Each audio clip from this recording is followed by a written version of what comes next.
Hey guys, Maurice Merrick here, and I want to tell you about a great car event that's coming up May 15th through the 17th. My friends at Drive Toward a Cure invite you to join the Aliso Ranch Getaway in the Santa Barbara wine country. It's an all-inclusive getaway of cars and camaraderie for classics and exotics. 3 days and 2 nights at the premier Dude Ranch-inspired hideaway, the Aliso Guest Ranch and Resort. And in case you're not familiar with Drive Toward a Cure, they are all about focusing the car community on a great cause, which is Parkinson's research and patient care. So if you're anywhere near the Southern California area and you want to get in on a great car event, you can learn more at drivetowardacure.org. Get away to the wine country, May 15th through 17th. Once again, more details at drivetowardacure.org. We used to have a race around the loop around Fort Worth. It was like 50.6 miles or 51.6 miles, I forget. And that was a fun race. We used to have some fun doing that as kids, but it was more like rat racing. Probably wasn't the smartest shit, but it was the 80s. Who cares?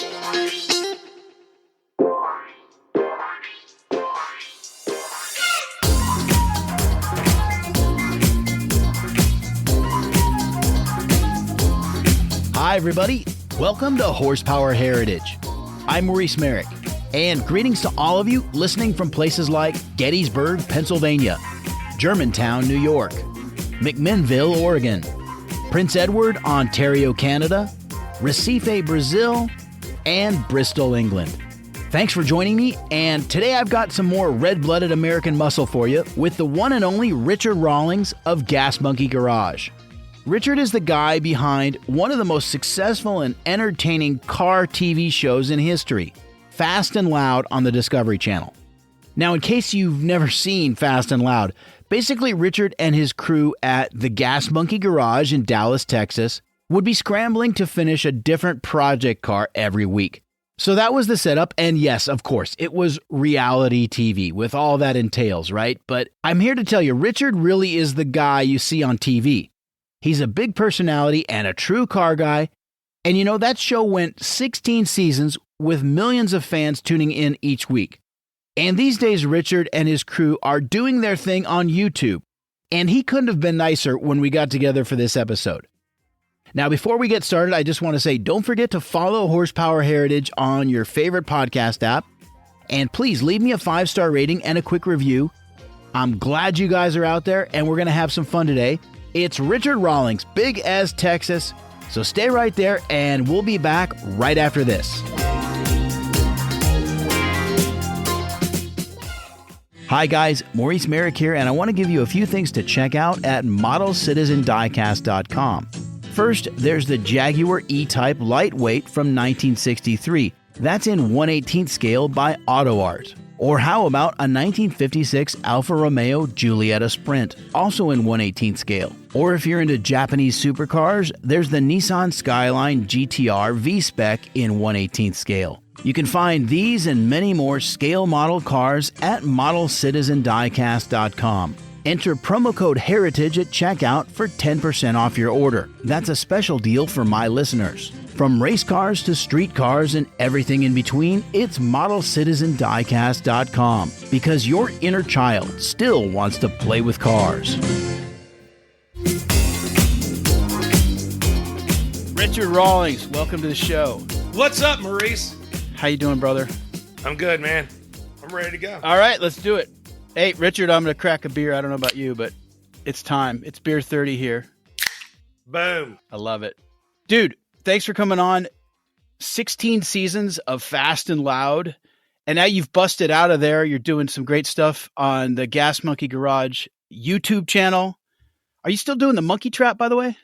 Not in its form that it was. We're still dropping videos every week, several videos on YouTube. We left Discovery back in 2019.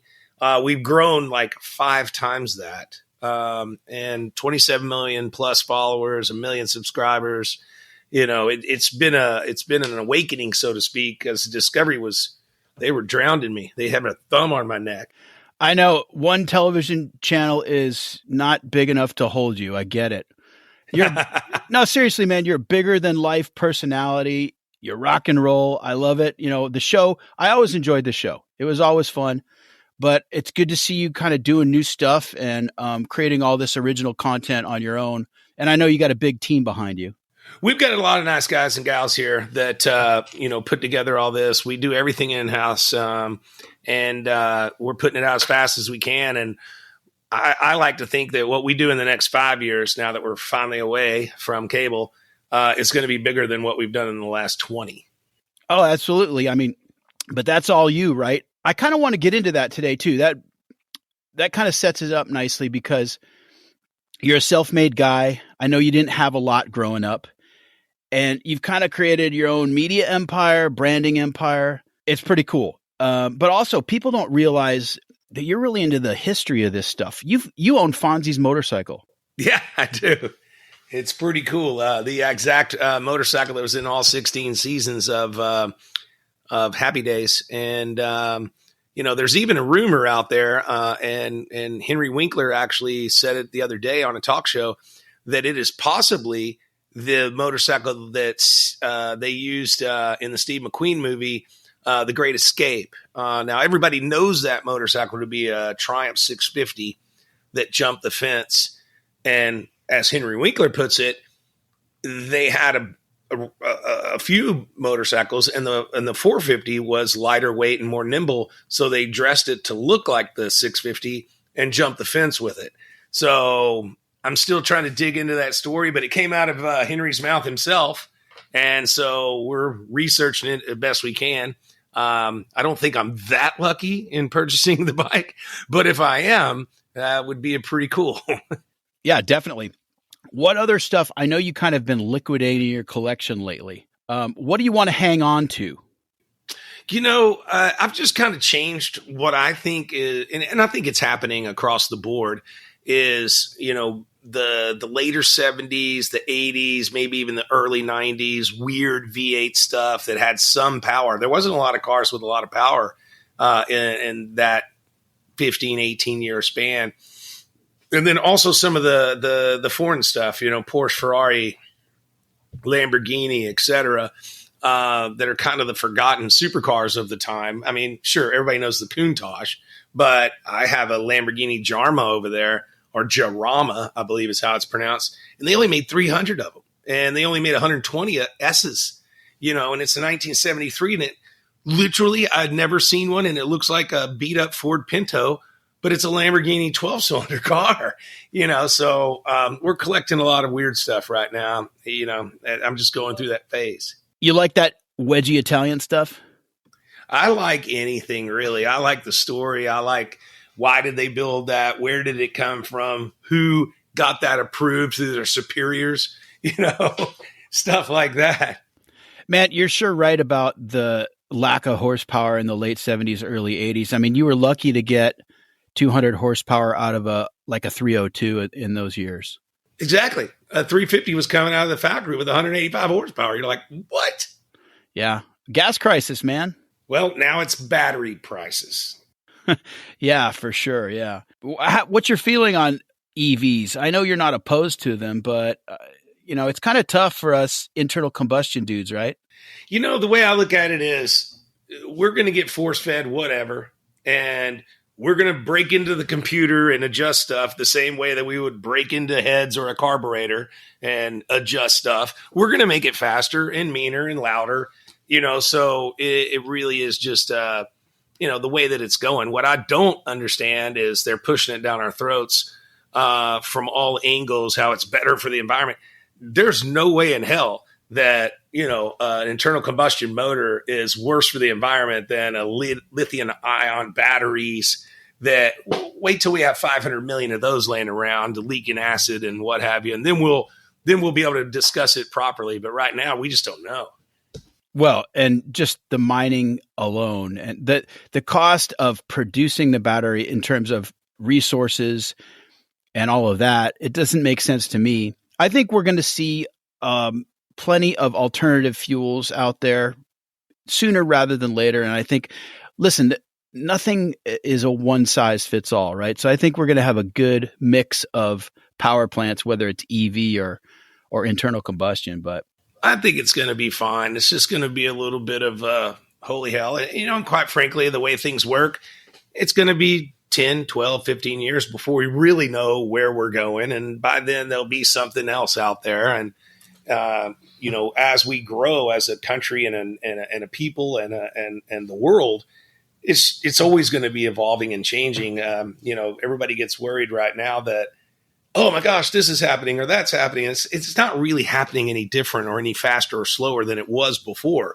We just have such instant access to information that it causes panic. Yeah, and there's a ton of people making money off of the EVs. There's new revenue streams being generated, lots of new companies popping up. So I think people forget that, but I just sent two of my guys to Legacy EV in Scottsdale, and they just got certified. We're going to build an EV car here, but in typical Gas Monkey fashion, it is going to kick the doors open. Some people are going to love it. Some people are going to really hate it. And we're going to have a little fun with it, but it's going to be a lot of fun. We're ready to go. I think we start on it in about 30 days. All right. So can you tell me what car you're using? What are you starting with? I couldn't really tell you much I couldn't tell you a whole lot. I can't see. You're pointing at something, but I can't see it. It's like off screen. Well, I can see it on screen. My screen is split, so I'm not able to see it. It starts with an F. Oh, do tell. And it doesn't end with a D. No, it does not. We're going to have some fun. It's going to be pretty interesting. Nice, dude. Well, I think that actually a lot of the cars that are ripe for EV conversion are, stuff like Country Squire wagons, big Buick sedans, or old Delta 88s from the 70s. Those cars are cool. They got ride. They're comfortable, but they're perfect for an EV. Yeah. I think what I really wanted to do instead of what we are doing with the EV is I wanted to build a Good Times van from the 70s called the Electric Boogaloo. And I got outvoted by my team, so we're building the one we're building. But we may end up building a van because that's a perfect platform. It's just stick some batteries in it, let's go. Definitely. Yeah, Dodge Tradesman, long wheelbase, plenty of room. Absolutely. Speaking of Dodge, they are fixing to do something freaking crazy next Monday. It's going to be pretty amazing. Go for it. Tell me about it. Well, you've seen some of the hidden commercials and some of the kind of hidden suggestions as to what they're unleashing next Monday out at Las Vegas Motor Speedway. But I can't really spill the beans other than I know a little bit about what's going on, and it is insane. It just forget about it. It's going to be crazy. Well, I'm going to check it out, and this will be coming out after that happens. But let's spill the beans on something else right now. Gas Monkey Garage giveaway number 5, 2023 Dodge Challenger Hellcat Jailbreak. Yeah, I really got excited about this because I got the allocation, and I thought, well, I'll spec one out and we'll give it away. And then I was like, well, why do I need to spec it out for the winner? Why not give the winner the opportunity to come here, have some, Texas hospitality, barbecue and beer, and then sit down at this very computer and design their own one-of-one Jailbreak edition, which is the last of the fire-breathing dragons, so to speak. They're all allocated. You can't get one. And I thought it was a really neat way to see the first demise of the V8 combustion engine, and they get to build it the way they want. I mean, I'd build all black and as much horsepower as I can get. Maybe they want purple. It wouldn't be my choice, but it's going to end up being a one-of-one car that will 100% be worth more money the day it hits their driveway than it was, when I gave it away. All right. So in case people aren't really familiar with this whole Jailbreak concept, I mean, you're basically going to be able to pick your interior, your paint color, your wheels, all sorts of stuff.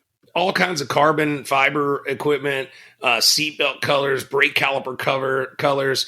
I mean, you can really, it's like 40 something choices. So you can really build a car that is a one-of-one. And, and that's it. Nobody's going to come behind you and build another one because there's not anymore. I want to talk about some of your previous giveaways because, like I said, this is giveaway number 5. So The first one was a 2021 Dodge Ram TRX. On giveaway number 2, you gave a guy 200 grand. And giveaway number 3, 69 Camaro and Dodge Hellcat number 2, which was your personal car. Yeah, what we did was for the first 2 giveaways, they got to come here and take any car out of my collection. And the first guy was very military and very intelligent, very like, I'm going to do the best thing I can do for the most money. Whereas the next 2 guys that won, that got number 2 Hellcat and the Camaro, they were like, we want to have the most fun. We want to do these things. And then there was the $200,000 guy. Okay, gotcha. And now we're doing this Jailbreak, which is, I think, as cool as it gets. I mean, I'm not just going out there and grabbing a car and saying, hey, this is up for grabs. We're letting somebody design their own. Right. And like you say, this is going to be the last internal combustion Hellcat Mopar that they build. Yes. Are you a Mopar guy for the most part? I mean, is that like, if you had to pick Ford, Chevy, Chrysler, is Mopar going to be your pick? I would say yes. I mean, I will tell you, I grew up strictly Ford, Mustangs, what have you.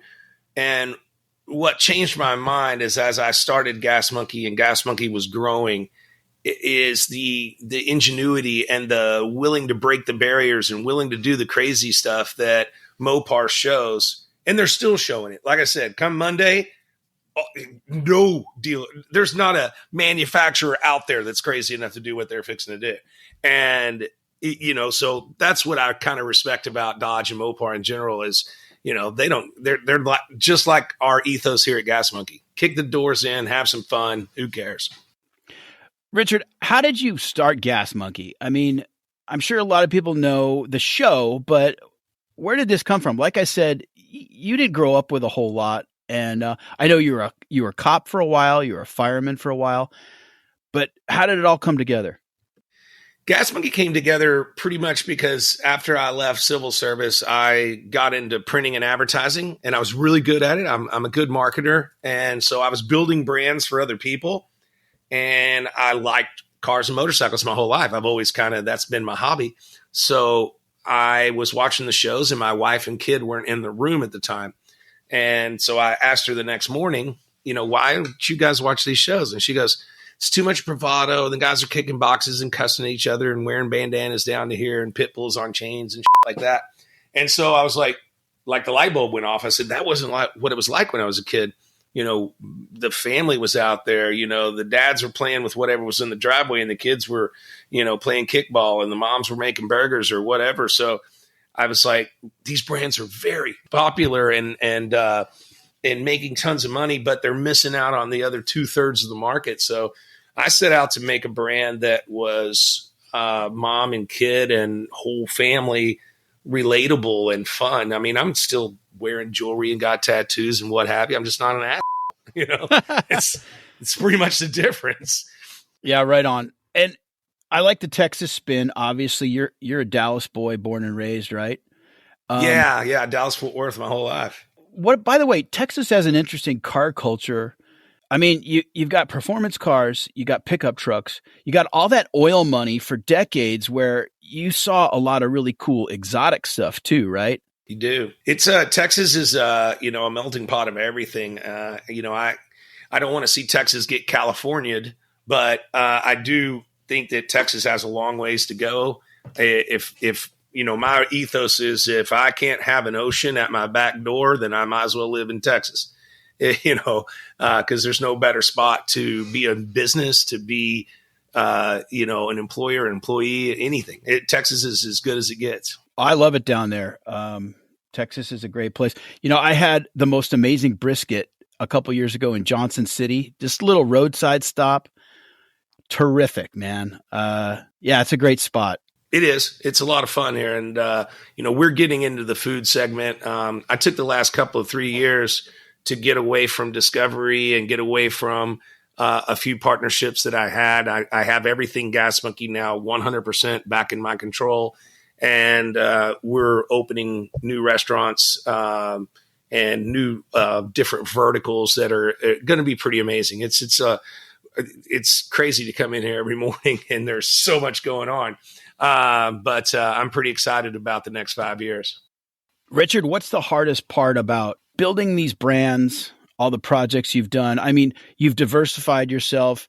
You know, some stuff doesn't work out, but not everything hits, right? So you got to try. But what's been the hardest part for you? You know, the hardest part is quitting when it's not working, because you go, well, I'll just put more energy into it. I'll just do some more, or I'll put more money into it, or whatever. And, you know, sometimes with every venture, no matter what you do, if it's not going to work, it's just not going to work. And you can stump your toe 100 times as long as you don't stump your toe a few times. You know, so it's quitting. You know, I call it, just like I'll have cars show up here and they were misdescribed, or they got way more rust or whatever. And that just happens. The guy wasn't, or girl wasn't out to screw me over. They just described it the way they think. And I'll just put it away right then. You sell it right that second. That minute that you get that project that's not what it's supposed to be is the least amount of money you're going to lose if you just go now. Yeah, you got to know when to cut bait, right? That's exactly.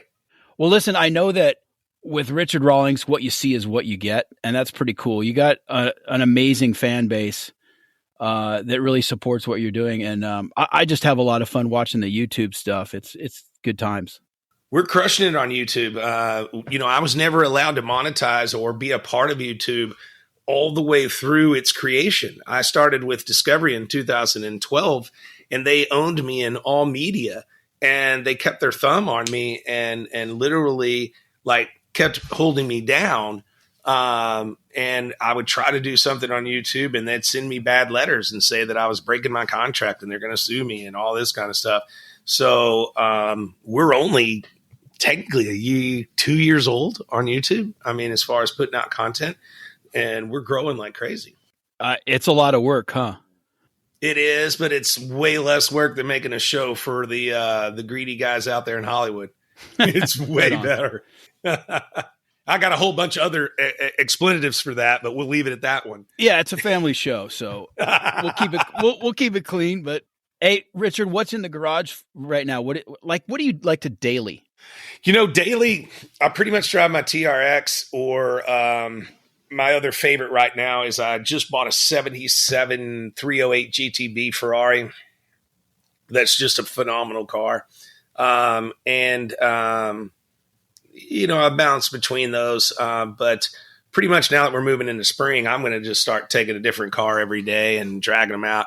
I just bought a 70 Superbird 440 car, 4-speed. Very cool. Love that thing. And, you know, so we're having some fun. We just finished building, actually the video went out today, or is fixing to go out, a street legal 2-person front engine rail dragster. So nice. It's a really cool piece of history here in North Dallas. And I looked for it for a long time because I knew about the car as a kid, and we just put it back on the road, and it's really, really neat. Did you ever do any racing in your younger days? Not legal, and not on tracks. Well, tell me about the extra legal activity. Well, we used to have a race around the loop around Fort Worth. It was like 50.6 miles or 51.6 miles, I forget. And the only rule was you could have 0.3 of a mile difference in your speedometer, in case you wanted to take a little exit or cut around people or whatever. And it was the fastest who could go around the loop. And that was a fun race. We used to have some fun doing that as kids, but it was more like rat racing. Probably wasn't the smartest shit, but, you know, it was the 80s. Who cares? You know? Yeah, I mean, we all do dumb stuff when we're kids. Plus, you did that. Didn't you do a cannonball run? We did. Me and Dennis set the world record in 2007 for the cannonball run, 31 hours and 59 minutes. And that was the first time the record had been broken since 79, when David R. Yarborough and David Hines did it in a 79 Jaguar XJS 12-cylinder, which, fun fact, no cannonball record holder, anyone that beat the cannonball record and set it, has ever sold their car, including me and Dennis, except for that 79 Jaguar, which me and Dennis actually own. And we're auctioning that off at a big event on April 26th, I believe it is. Might be April 29th. And that car needs total restoration, but it's the only Cannonball car you can buy. Nice. Very cool. All right, Gas Monkey Garage giveaway number 5. Once again, what's the deadline for entry? April 20th is our last day. It's basically gasmonkeygarage.com, or come by the shop here on Merrill Road in Dallas. Every dollar you spend is an enter to win, and you're going to get to design and customize your own Hellcat Jailbreak the way you want it. I'm not going to tell you, hey, you get this car. You get to come here and tell me I want this car. So it's going to be pretty cool, and we're getting a lot of traction on it. And it's just a neat deal, that I was able to get a hold of my friends at Dodge and get an allocation, and off we go. Right on, man. And so anybody wants to buy a T-shirt or whatever in the online store, every dollar they spend, that's one entry, right? There's different things along those lines. Sometimes there are 5 times entries or 10 times entries, or there's different things that have bonus entries. So it's all laid out on the website and here at the store and what have you. So it's super cool. It's a really cool way to get a one-of-one Jailbreak car. Right on. Okay, I'll have links in the show notes for everybody. All they got to do is click and visit the website. Richard Rawlings, Gas Monkey Garage, thanks for coming on. Cool, man. That's all for this episode of Horsepower Heritage. If you like what you've heard, tell a friend about the show, and don't forget to leave a 5-star rating and a quick review. I'll see you back here on Wednesday, April 19th, when we'll be talking about a landmark collection of early cars. So until then, I'm Maurice Merrick. Thanks for listening.